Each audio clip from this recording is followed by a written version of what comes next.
त्या ठिकाणी मत आहे. पुढे आता हे कुठं होता ब्लॅक बॉक्स? हा इथं होता. आता या ब्लॅक बॉक्स म्हणजे विमानाच्या त्या बाजूला हा ब्लॅक बॉक्स जर इथं होता तर बॉडी कुठं जळली?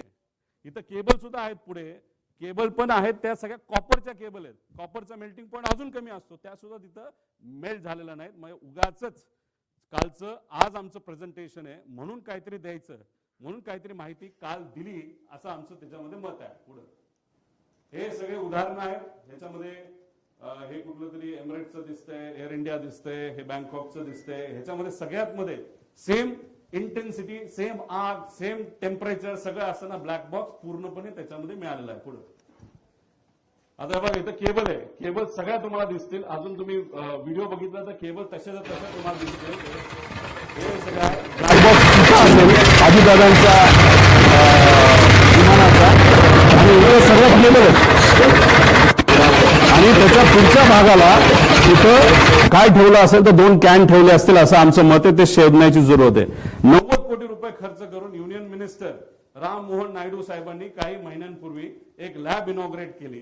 आता एवढी हाय फंडू लॅब तुमच्याकडे असेल तर तुम्हाला बाहेर पाठवण्याचं काय कारण?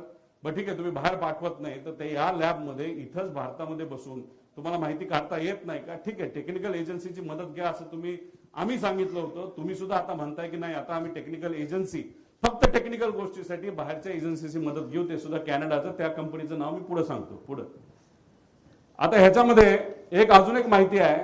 इन्शुरन्स हा विमानाची किंमत किती? आज ते विमान जे होतं, जे आज असतं, तर त्याची ऍक्च्युअल किंमत 35 कोटीला ते घेतलं होतं. पण ज्या पद्धतीचं त्याचं इंजिनची क्वालिटी आणि काही आकडे आणि पॅरामीटर्स बघितले, ते आज 10 ते 15 कोटीला जास्तीत जास्त विकू शकले असते. इतकी वाईट परिस्थिती त्याची आहे.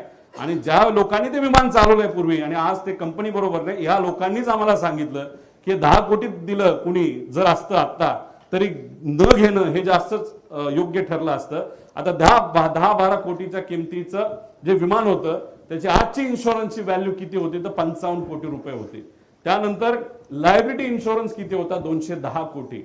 म्हणजे आत बसणारी लोक